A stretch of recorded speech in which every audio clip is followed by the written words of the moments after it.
Good afternoon, everyone. This is Michael Jans with the Alberta Mentoring Partnership. I'm just confirming that we have audio for all of the folks in the thread.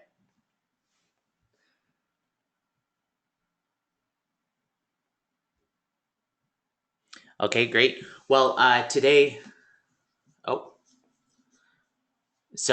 great. Okay, so I'm seeing response coming in that the sound problem was fixed. Okay, well that's great. And as I was just saying, in any challenge we have in the webinar, we'll be editing and taping it after the fact, and we'll be showing it on YouTube. So if for some reason that it's not working out for you, and we get separated, we'll make sure that we can send you the audio. So as always, if you have any questions during the webinar, there's a little chat box on your device. I see some of you are making good use of that. You can send us questions. Later on, you can send the presenters questions, and we'll be asking them on your behalf. So the benefit of coming to these webinars is you get to engage directly with the other practitioners. You get to hear the questions, and you get to have input to the presenters. So to begin, on your screen, you see a slide from our AMP strategic plan.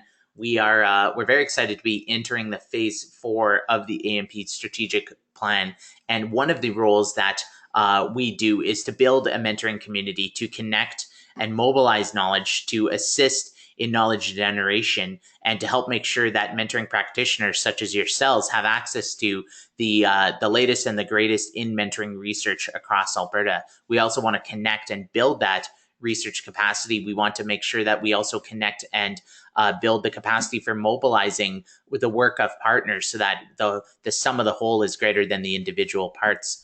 So today is a great example of that. Our friends at Big Brothers Big Sisters Calgary sent us this report they had been working on, and it's not a report, I'm corrected, it's a practice framework. So we were fortunate to talk with them that they wish to help us mobilize it around Alberta, that we felt that it would have a big impact on the mentoring movement. And they were also wonderful enough to connect us with one of the authors of the report, Melissa Innes, who will be with us today. So as always, these AMP Lunch and Learns are we invite you to participate, to ask questions, to engage with the work. You can always send us notes about future webinars that you would like to hear more about, or other subjects of interest. So just to test the audio, Cynthia and Melissa, are you with us? Yes, it's Cynthia. I'm with you. Mm-hmm. And Melissa? And Melissa, can you hear me? Yeah, that's great. So we're very excited to have you both here, and we will begin shortly. Melissa is one of the writers of the report, as I said, and when she isn't writing fantastic practice frameworks like this one, she's an evaluator who works hard to support organizations across Western Canada to have greater impact. And when she's not doing her evaluation work, she loves going into the mountains and playing with her kids. And to Cynthia Wild, who many of you know as the Director of Service Delivery with Big Brothers and Big Sisters of Calgary and area, is actually also a cool tidbit about her. Next time you run into Cynthia, ask her about her training with search and rescue. She's a very active participant in the community in many forms. So thank you both for taking some time out of your very, very busy schedules today to share with the mentoring community your research. And Melissa, let's begin with your presentation. Sure. Thanks so much, Michael. So maybe I can begin by just a little bit of background around this natural supports practice framework. Let's just begin with a little bit of a conversation about what are natural supports and why are they important. And then I'll talk a bit about the practice framework and implications of that practice framework for mentoring organizations, professionals working within mentoring organizations, and mentors themselves. So if you just go to the next slide, Michael. So what are natural supports? I think it's obvious to most of us, but really they're personal associations and relationships that are typically developed within someone's community that enhance the quality and security of a person's life. They are natural in the sense that they're organic and they're informal and locally developed, and they're typically based on reciprocity or give and take. And this is primarily what distinguishes them from professional supports, which are often something that's provided. There's not necessarily reciprocity. Examples would include family, friends, teachers, coaches, significant others, and of course, mentors and peers. And so, as I know most of you know, being mentoring professionals, there are two kinds of non-professional supports or natural supports, and the two main types are bridging ties and bonding ties, and each serves a different function. So with bonding supports, these are the strong ties that we have with people who share a similar identity or history or background, and these are the relationships that pull on us in a very compelling way. They give us a sense of belonging and identity and security. Bridging ties are equally important, but tend to be a bit weaker. They're critical and they bring diversity into our social networks. Bridging ties are often mentors and coaches who help people to connect to information and resources beyond what's typically available within their immediate group.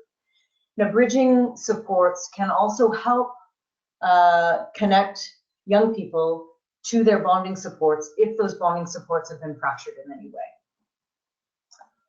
So why are natural supports important? And there's four main reasons. The research clearly demonstrates that, so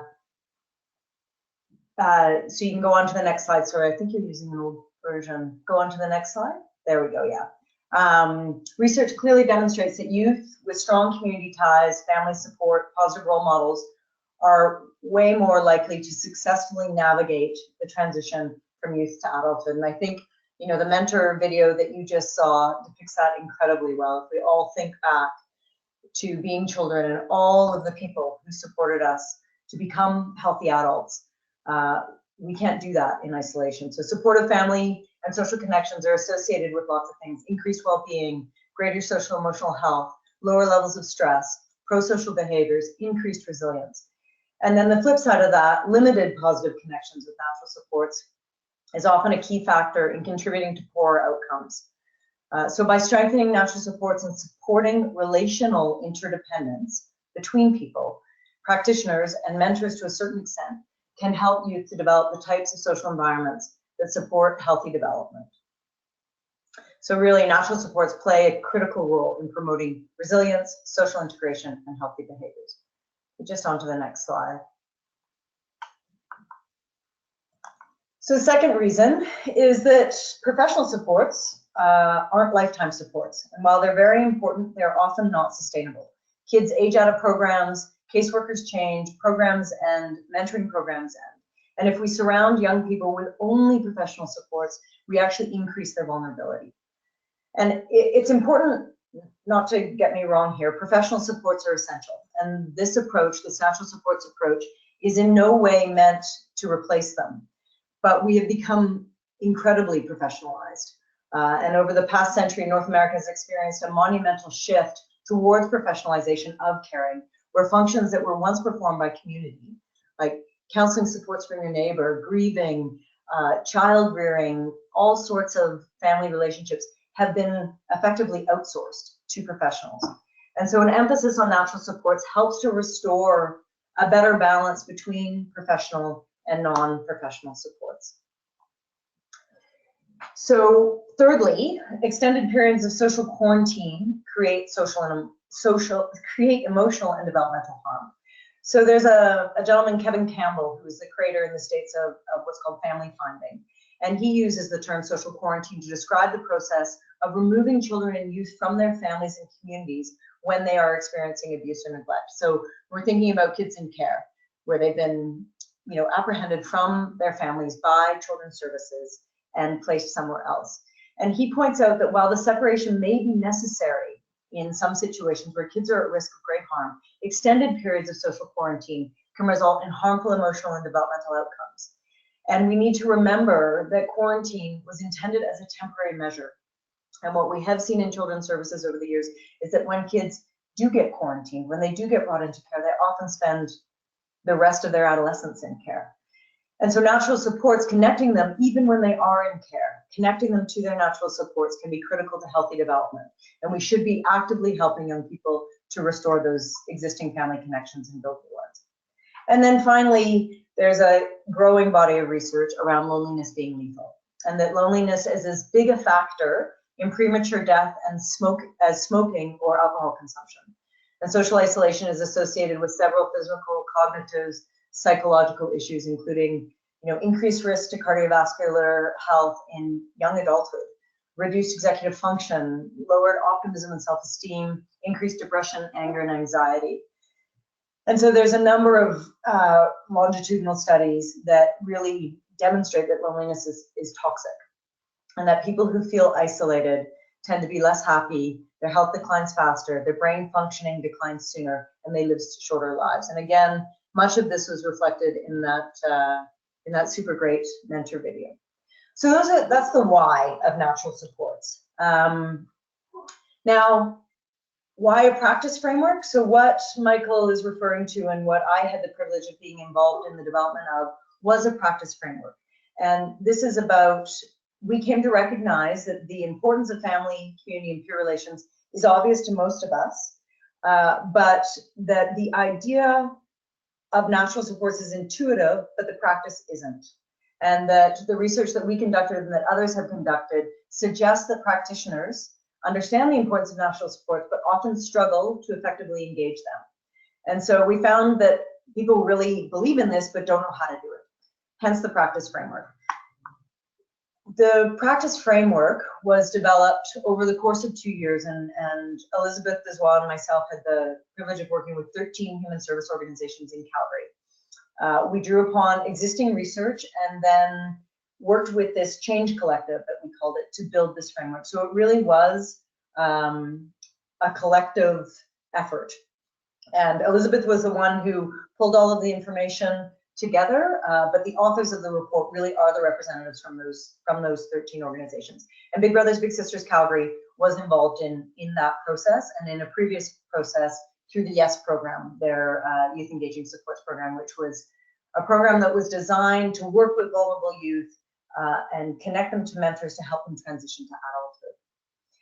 So in terms of the framework, just go on to the next slide. I'll show you where you can get copies of the framework. But it is really comprised of one goal, 5 guiding principles, 3 foundational constructs, and then a continuum of needs and opportunities. The guiding principles are key to this. This isn't a toolkit. But it is about principles and a principle-based approach to the way that you work with youth and families. It's not directive. It's really about how you think about your work.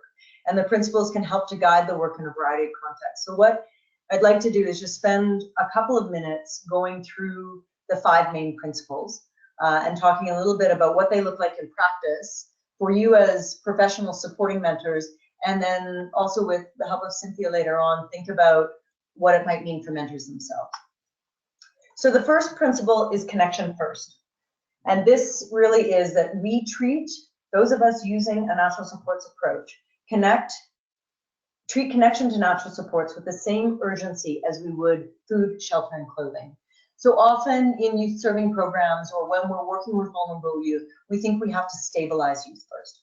We need to get them fed and sheltered and clothed before we can start thinking about things, emotional and psychological needs or human connection. What we've come to understand is that even when youth are in crisis, and even before their basic needs are met, we can start talking about emotional needs. We can start talking about their natural supports and how they can be supported by their natural supports. So what does this principle mean in practice? Practitioners start the process of identifying natural supports right away. You don't wait until a youth has been stabilized. And that a healthy sense of identity and belonging is critical to youth development. So we make these explicit goals in our work. So again, let's say in a mentoring program, and I know that there are different kinds of mentoring programs. There are instrumental mentoring programs, and then more emotional, where the relationship is the primary goal. But making this idea of identity and belonging and having a sense of that an explicit goal. The next principle is to seek out and scooch over. So we actively seek out natural supports and create space for them to contribute. So again, in a conventional youth serving program, often as professionals, we turn to other professionals, and we sometimes think about family or natural supports in a negative way, that it's their fault that these kids are vulnerable. And I know this can sometimes happen with mentors, even when they are put in a position where they're working with vulnerable kids and they think about the families around these vulnerable kids, and might have some judgment around how those families may be letting them down. But instead, professionals start to recognize these natural supports as an asset and really create space for them and play an important role in trying to create space and engage these natural supports and engage youth in conversations about their natural supports and why they're important to them. So why is this, or what does this principle look like in practice? It means that we actively and persistently seek out natural supports. We see family and natural supports as a potential asset rather than the problem.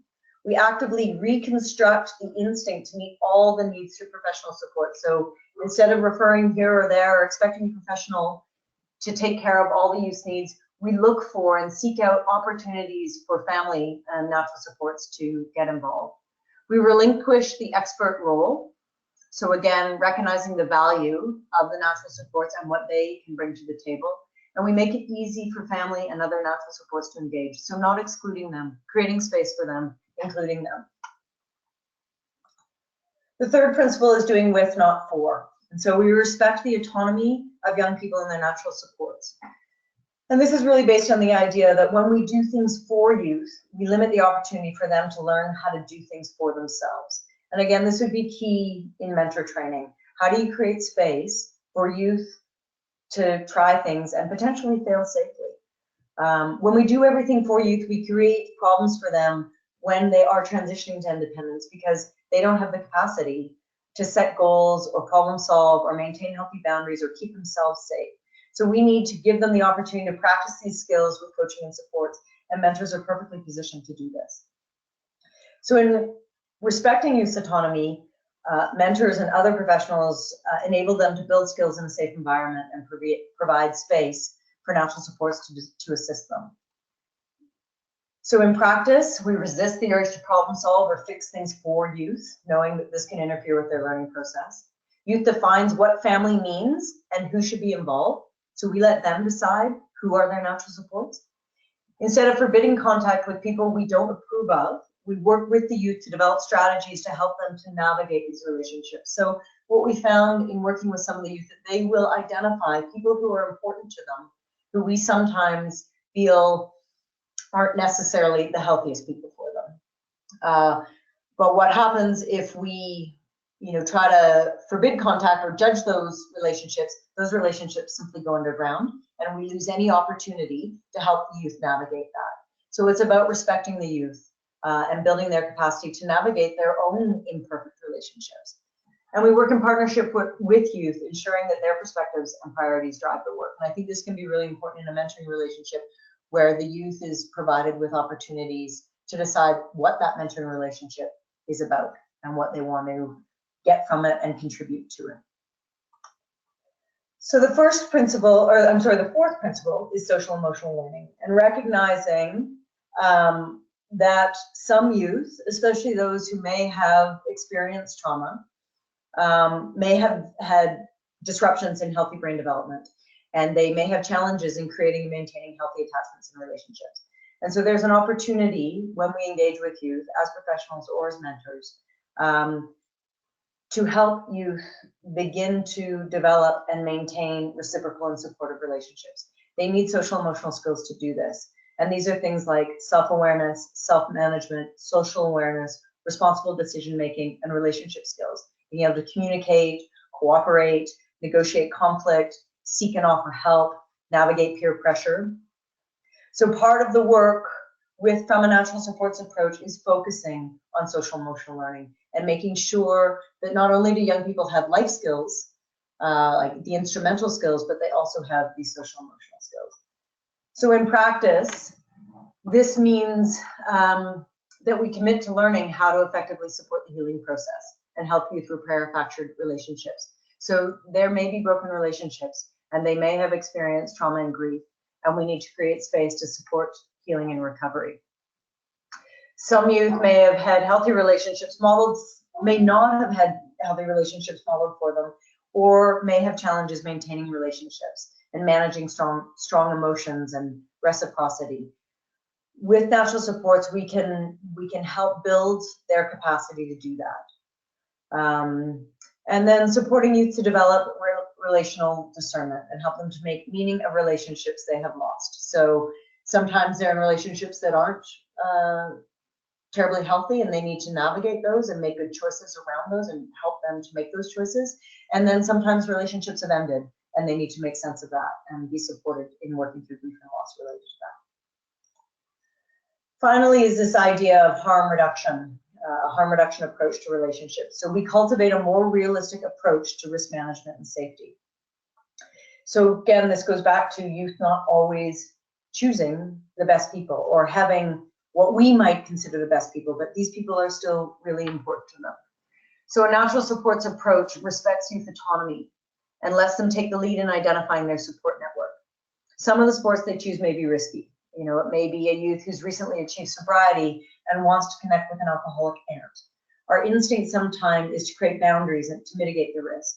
But what we've come to learn, as I mentioned before, is that when we do that, if we forbid a relationship that a youth identifies as meaningful or important, it often drives it underground, and the youth continues to see that person, and we just don't know about it. So a harm reduction approach to relationships offers a more realistic assessment of risk and provides greater opportunities to build the youth's capacity to keep themselves safe. So they learn those skills of knowing how to be in challenging environments. We can't protect them all the time. They have their own skills to keep themselves safe and be able to maintain their safety in high-risk situations. So what does that look like in practice? It requires the capacity to work with youth to assess risk and develop safety plans. It's a collective approach to responsibility that helps to ensure that the burden is shared by a broader team and supported by supervisors and managers who have your back. So this is where a mentor coordinator may have to work very closely with, you should be on slide 20, sorry. So, all right, hang on. Nope, back, keep going back. Sorry, you're way ahead. Yeah, I think you're working from a different version. Sorry. Why don't Melissa? Why don't you continue sharing, and then we'll go to Cynthia's presentation when you've concluded. Sure, that would be great. Sorry.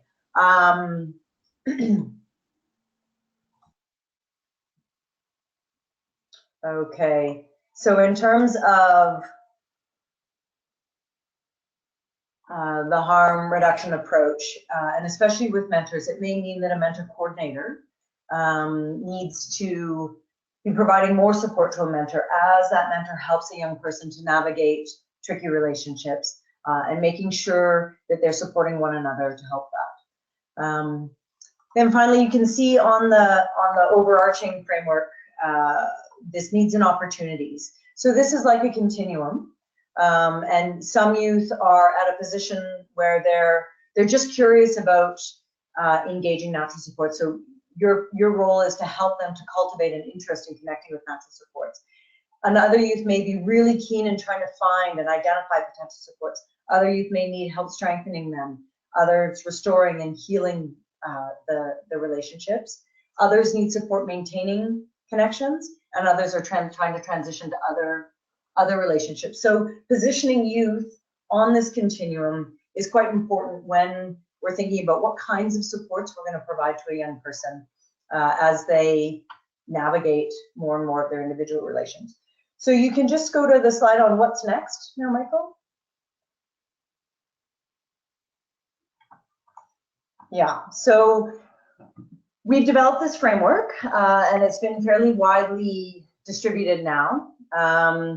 And we are, with support from the United Way and the Birds Memorial Fund, we're providing training to staff in a whole range of human service organizations in Calgary.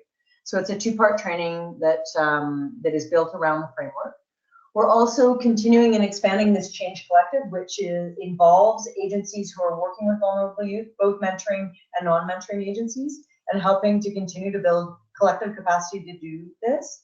We're also developing tools to support organizational change related to taking a natural supports approach. It means different things to different organizations. I know with Big Brothers Big Sisters Calgary, they had to really re-examine their perspective on risk and mentors and what young people, especially young people who are over 18, were able to do in terms of their relationship with their mentors. And then finally, we're working to work with systems and funders, children's services and youth justice to try to help them integrate and bring on a natural supports approach in the broader work. So just on to the next slide. So you can find the practice framework at that link. And then there are training opportunities. There should be an email address there that I can make sure gets inserted before this presentation gets posted, where you can get some training opportunities. And then now just wanting to hand it over to Cynthia and her presentation. Absolutely. Yeah, we Noah, greatly appreciate that. And sorry about the mix up on the slide deck there. What we'll do is make sure that we get the proper slide deck, and we'll attach it as a PDF to the website where we share the webinar link. So Cynthia, absolutely. When I read the practice framework, I saw dozens of intersections with mentoring, and many questions came up in my mind around risk, around closure, around how we can help our youth build their social capital through mentoring relationships. So absolutely fascinated to hear from you what it meant for you from a mentoring organization perspective. Excellent. Thank you, Michael. Yes, my presentation is looking at the role of formal mentoring programs like BBBS in helping youth multiply their natural supports and really expand that network. We're very fortunate in Alberta with so much attention recently focusing on both formal programs as well as informal mentoring programs. We've received a great deal of attention and just public awareness. I was interested in the results of the 2016 Alberta Mentoring Partnership Survey that was looking at current mentorship activities by Alberta adults, and was surprised really that the majority of the surveyed Alberta adults who did mentor youth were doing so informally. So 70% of those were doing it informally and not with a structured mentoring program. Similarly, over half of the surveyed Alberta adults were mentored as youth, and again, that was mostly informally. So where I position formal mentoring programs is really looking at them as facilitated natural supports. Because a natural support is an unpaid support, we have paid staff who facilitate a natural relationship between a child and youth and a volunteer mentor. So in that respect, it's a facilitated natural support with the idea that, and we'll chat about this later, the idea that we would eventually transition that relationship into a full natural support and with no involvement at all from, in a formal sense, from our organization. So a little bit of the background, like Melissa had shared, we became involved with the United Way of Calgary Area's Vulnerable Youth Strategy, and there were two phases of that. We were very fortunate. Our Youth Engaging Supports program, which looks at youth transitioning out of care, older youth, was a part of the early gang in the Change Collective initiative. And really, as Melissa pointed out, there was lots of changes internally that happened as a result of the participation of us in the work, needing to look at the philosophy of the practice framework, the principles, what did that mean for our policies, what did it mean for national standards, where was there wiggle room and room to be innovative and creative, and where were there places where it was going to be a sticky place in terms of being able to be true to the principles. And many of you, when you're looking at them, you might say, well, you know, there's a few that are easy fits, and then there's a couple of others that are a little bit more sticky that I might have to do some work with my supervisor, manager, board before we fully adopt the framework. So it wasn't for us an overnight thing, but it was over the course of a number of years. We also have a youth in care program, and so we basically adopted the approach for that population as well. And really our next challenge is to look at how this framework could be applied across all of our mentoring programs, including our community, our traditional community Big Brother, Big Sister program. What would that mean? What would need to happen in terms of training and those sorts of things? And so we'll be talking about that in this presentation. In terms of alignment with the practice framework, there was a couple of really easy, obvious places where all of our work at our organizational level aligns with the framework. A few examples would be the principle of connection first. I was just excited, as was the rest of the team here, by the fact that the framework was treating connection to natural supports with the same urgency as food, shelter, and clothing. Because that really provides fuel for our rallying cry, which we've been crying loudly this year, saying that mentoring is not a nice to have, but rather a needs to have. And also that ties in with the second example around the centrality of relationships. The research around loneliness being lethal and the poor social, emotional, and physical health outcomes that are related to social quarantine fits with what we've been learning through our agency's involvement with the Change in Mind project, which involves integrating brain science into our mentoring practices. The science proves that relationships with caring adults build healthy brain architecture and buffer toxic stress and promote resiliency in children and youth. And then the third example would be the trauma-informed practice as a foundational construct. It's been important for us at Big Brothers Big Sisters to differentiate between trauma-informed and trauma-specific. At our organization, we don't do trauma-specific care or treatment. We don't do therapy. We don't focus on the abuse that someone has experienced. Our approach, like I'm sure many of you on the call, is a relational-based intervention that's trauma-informed, and that means recognizing the role of trauma, that the role trauma has played in the life of that young person, and helping our mentors think about and reframe the behavior they may see with the littles. Instead of thinking what's wrong with you, we want our mentors to think what has happened to you. We can't take the child's behavior personally. We want our mentors to engage in specific practical activities with the child that can help the child to build the child's brain architecture and help the child regulate during times when they're really dysregulated. So some of the implications I can see is in terms of adopting this framework wholeheartedly or organization-wide, looking at some of the implications for training and support. So training for participants in the formal mentoring program, we would look at things like the pre-match training and time that would need to be devoted to the practice framework and the principles, going over that. Currently in our YES and our Youth in Care program, we do talk about trauma, we talk about attachment, we talk about a social emotional learning, and youth voice and choice and the importance of that. Some of that would be very new for our community-based one-on-one for children in the middle years. So that would require some work at pre-match training. We'd also want to explicitly state the expectation for mentors to engage with other caring adults in their mentees' lives. This whole idea of engaging differently with families and other natural supports in the mentees, that's new. That will be new because I think for those on the phone with Big Brothers Big Sisters, nationally, there's this whole new conversation about how do we engage with families and parents in ways that are supporting the parent as well.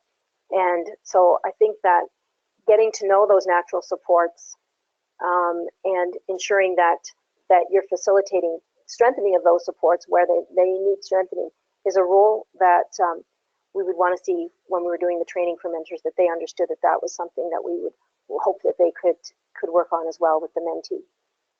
So we'd be intentional around encouraging mentors to help youth bridge to existing natural supports and review the needs and opportunities. So that section of the framework that Melissa was just talking about with the engaging and finding and strengthening, restoring, maintaining, and transitioning, that we would all have to ask ourselves, what does that mean in terms of the role of the mentor?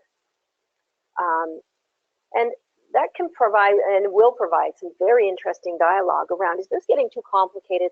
Are we just wanting, littles and bigs to hang out and do activities? How much can we ask of a mentor in terms of this role around natural supports?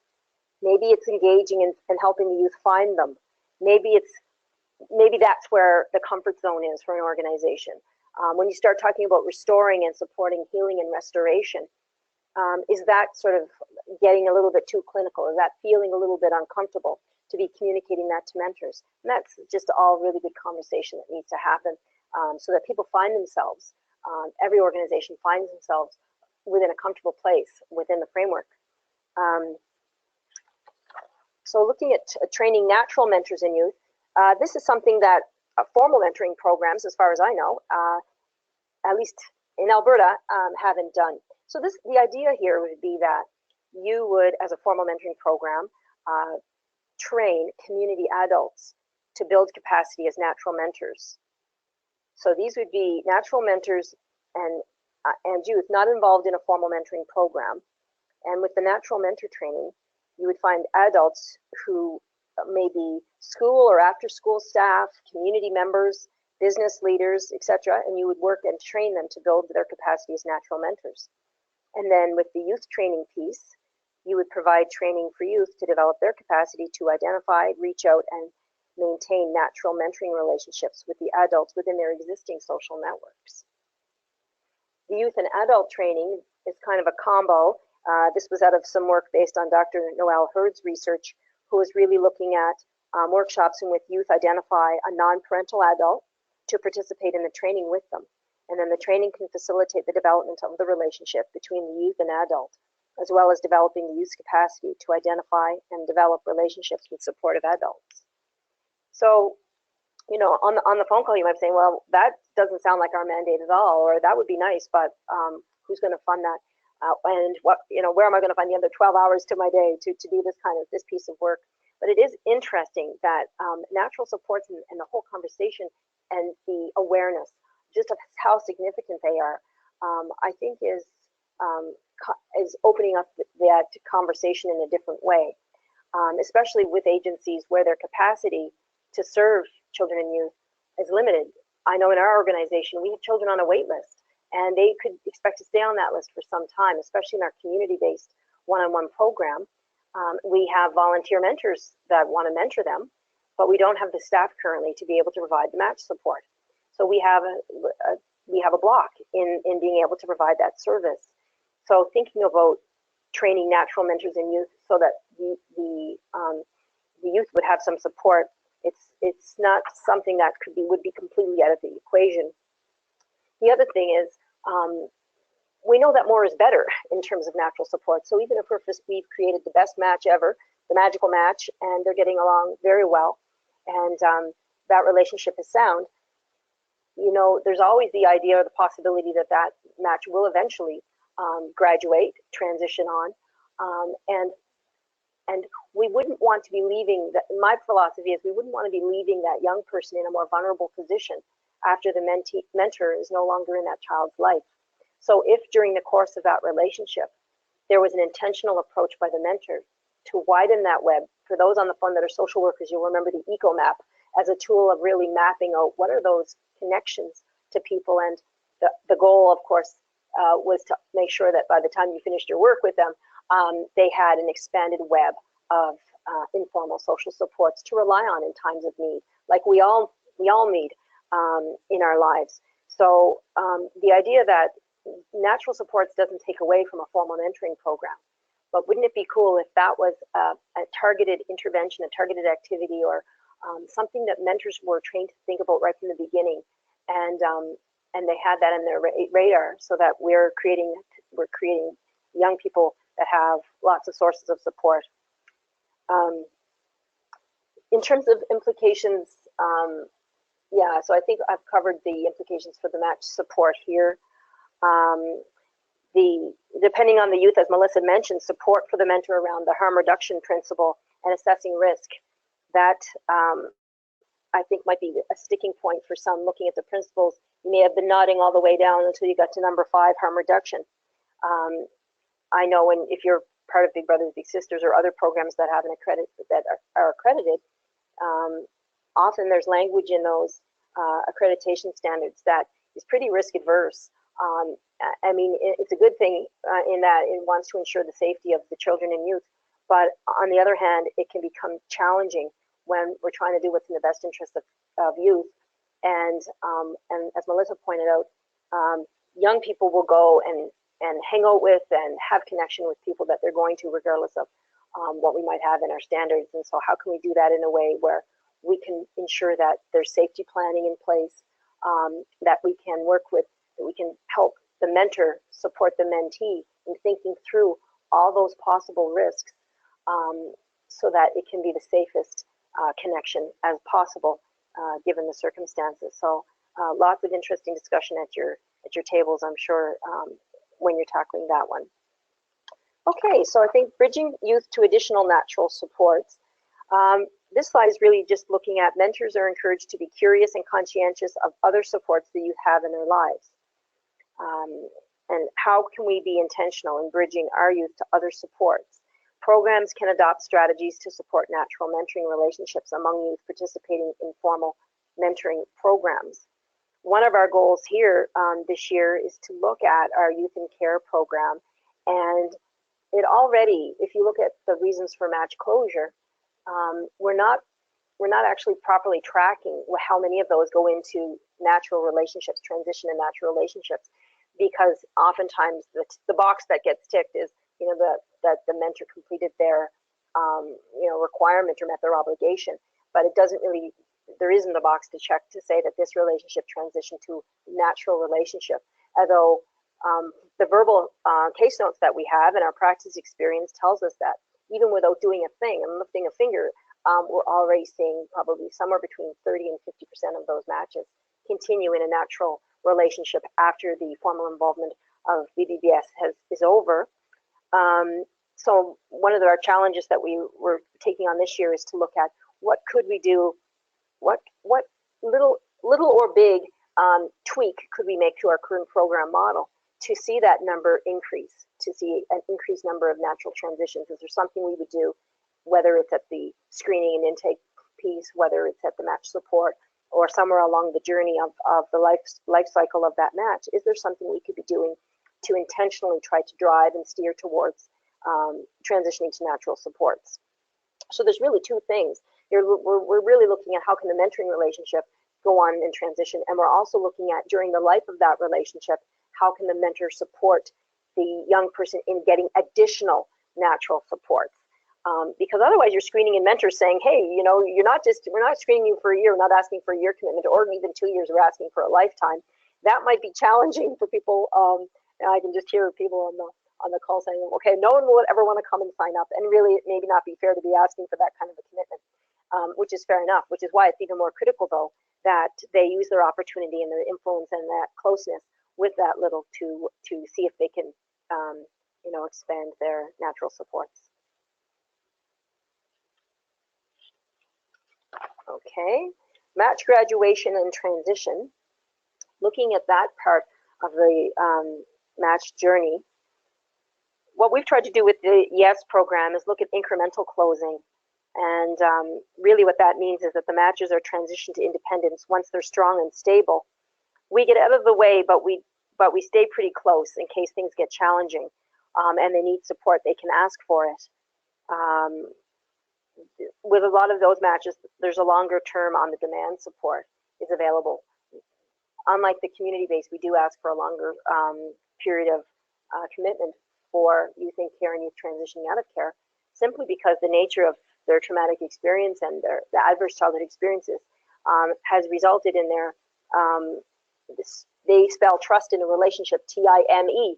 That's what, so it does take longer for them to want to naturally trust and connect with their mentor. As a result, it can take 6 months or more before that relationship really gets on track. And so we want to stay close, but we also want to make sure that we get out of the way as well when it's appropriate.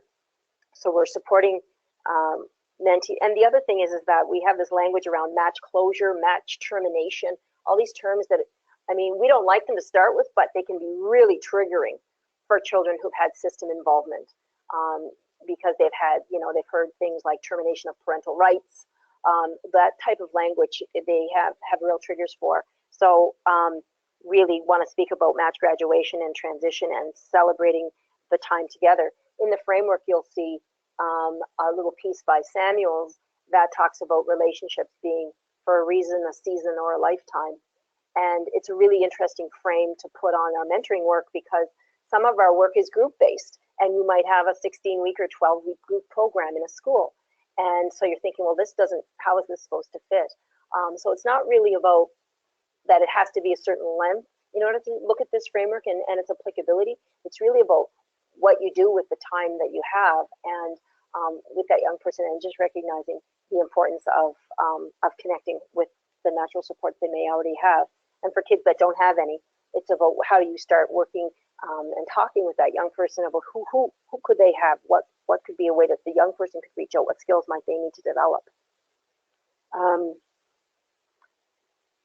I think effective transition supports are important so that mentoring relationships can evolve into long-lasting relationships and endure beyond the life of the program, if that's what they both want.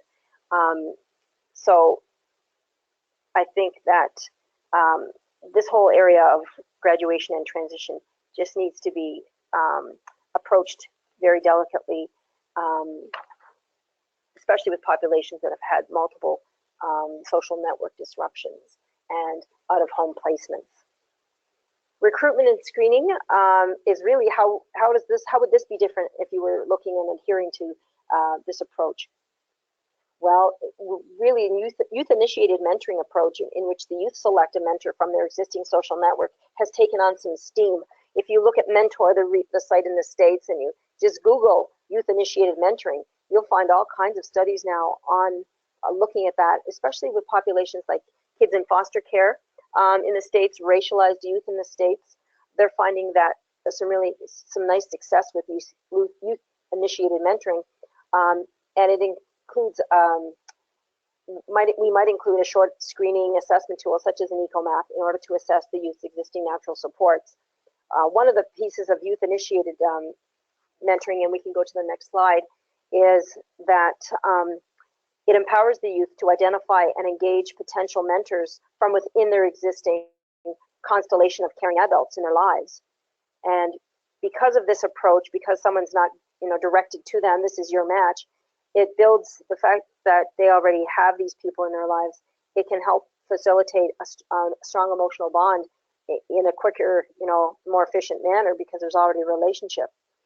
Of course, from a recruitment perspective, it saves all that front end labor and expense for organizations because it's the youth who's identifying the mentor.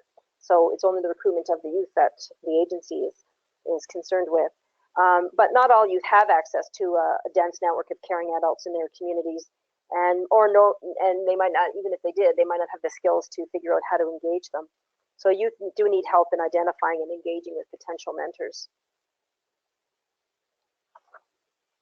Matching and program design, just looking again at the provide opportunities for mentees to choose their mentor. Dr. Michael Karcher talks about things like matching mixers and meet and greet sessions with prospective mentors. It may sound a little crazy for some of you on the phone, but that's actually something that happens with our Youth Engaging Supports program. We don't have kids on the wait list for that program. We actually find volunteers that are interested in working with the youth, and then we actually have a mixer with some of the youth transition to adulthood programs, like in our case it would be Aspen, where we would bring the volunteers over to meet kids that are in the group home, and the kids kind of suss it out and say, at the end of the day, they say, I wouldn't mind seeing about this person as being my mentor. So it's kind of a match, a mixer match idea. And those matches tend to work out really, really well. We've seen youth in care identify a former caseworker, former group home worker, and then, of course, the formal mentoring program does do the screening and the follow-up there and the training of that youth identified or youth initiated mentor. But again, it empowers the youth to have some choice and voice. The implications at an organizational level, I'm seeing I have 5 minutes and this is my last slide, so I think we're doing okay, is basically this approach with natural supports does require some consideration around caseload size to accommodate the work, because relational-based interventions, and when you're trying to spend more time with young people and mentors talking about how to go about this approach, it may involve reducing the caseload size, as well as the reflective practice piece. That is one of the other foundational constructs of the framework. Reflective practice is a beautiful thing, but it is more time intensive than would be typical supervision. New reporting systems, I touched on that in terms of being able to capture that information of how many transition to natural relationships. Your reviewing of policies, practices, and standards to determine alignment with the framework. Some of the youth in our Youth Engaging Supports are 19 and they want to go camping and they've been matched only 4 or 5 months. But legally they're an adult. If they're like 18, our standards don't go there. So really it becomes this conversation about what's the risk, what are the protection factors, and really good dialogue about what would happen if, and mitigating the risk, and good conversation there. And also, what are the rewards? And that's an important part of the conversation for young people who many times it takes them months just to believe that somebody's actually not paid to spend time with them, that they're actually choosing to want to spend time with them. That can take a few months to sink in some cases, because of how many paid professionals have been in their lives. Again, we talked on the supervision and the time with reflective practice, re-examining policies and perspectives on risk and safety, and building collective capacity of staff to implement this approach. And we, in fact, are getting our first of 2 trainings on the framework for our entire service delivery staff tomorrow. So we're excited about that. And our second one will be happening in July. So I think I will end my piece there.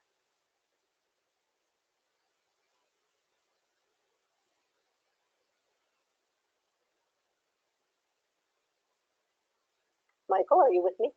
Yeah, sorry, I had my mic muted as well too. Well, that's excellent, and I really appreciate the time and the thought that both of you put into the reflection and the presentations today.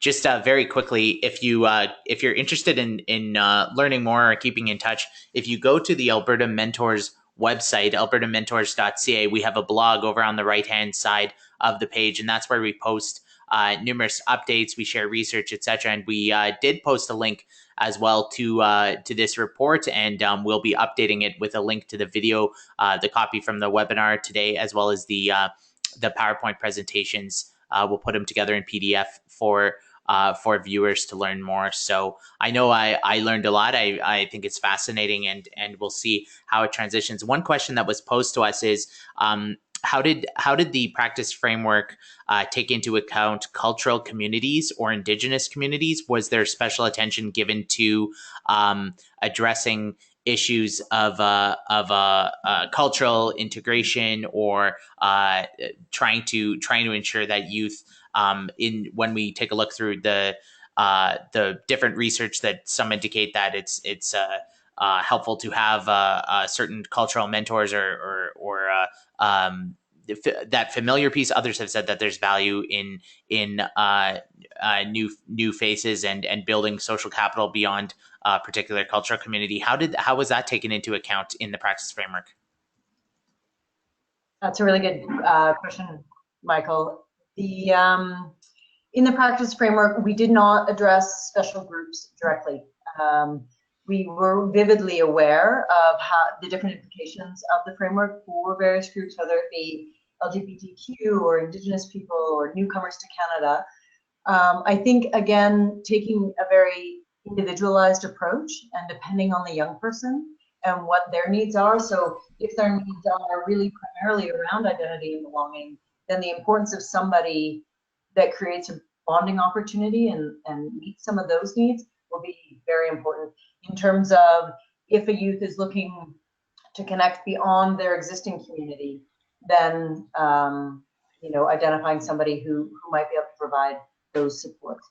But again, I think it is an individualized approach. We do need to do further work in terms of understanding the implications of this for different communities and different populations. Certainly with the Indigenous people who are involved in the development of the framework, there was lots of discussion about, this is what we've been saying for a very, very, very long time.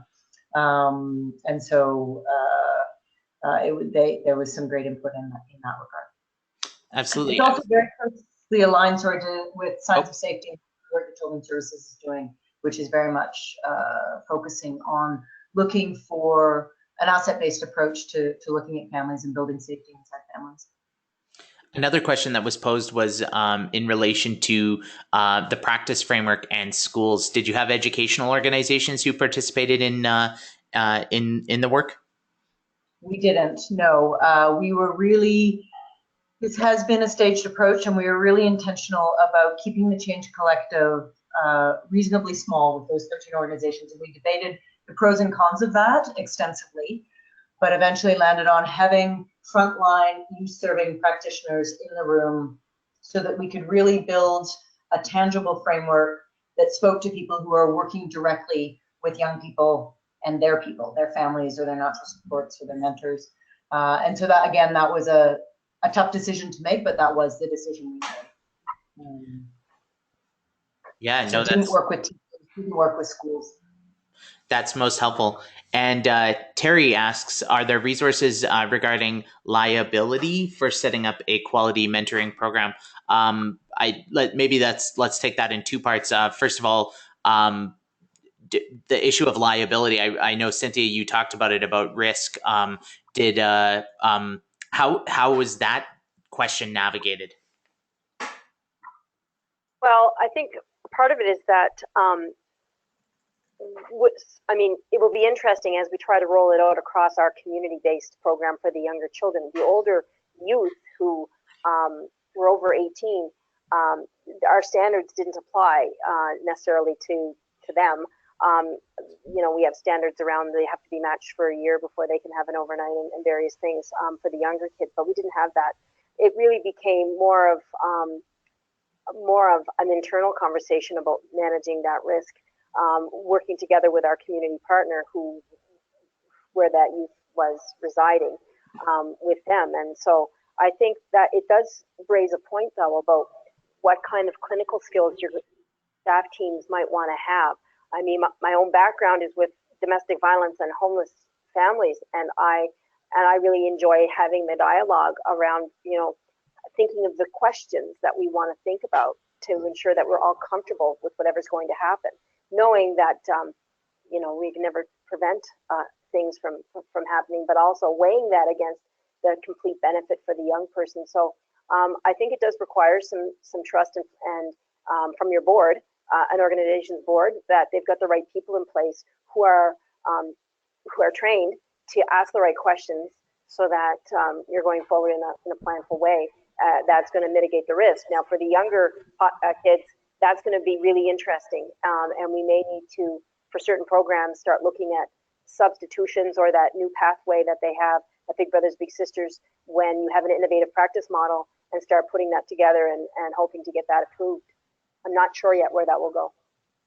Yeah, no. And for anyone on the call, if you visit the Alberta Mentors website, albertamentors.ca/start, and you go to start a mentoring program, you can see this page here where we really have two foundational resources as the AMP. The first is the community-based mentoring program framework, and the second is the framework for mentoring in schools. Those two documents are really our cornerstones, and from there we have additional resources if you're interested in particular cultural communities, youth in care, mentoring girls. We have specialized resources from there. But if you're looking at developing a mentoring program and you're looking for more information, you can download the full toolkit, and it touches on a lot of those what we call building blocks, one of which is insurance and the issue of risks. So if you download the toolkit, this is elaborated on the issue of insurance, some considerations, etc.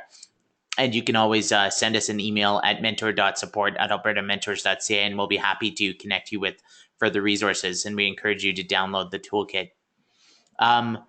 Seeing no further questions in the queue and being mindful of the hour, I just want to thank again Cynthia and Melissa for such a phenomenal job here in sharing the practice framework and making it accessible and explaining it to us. And we thank you for taking part in this webinar today, and we look forward to hearing down the road about the future outcomes and the work that's being done.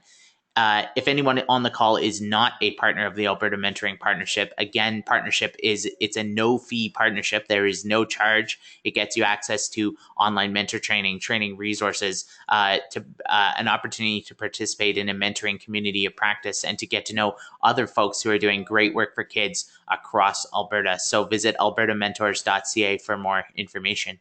So thank you all very much for participating in the webinar today, and we look forward to hearing from you. mentor.support@albertamentors.ca. Thank you very much. Thank you. Thanks, Michael. Thanks, everyone. Bye-bye.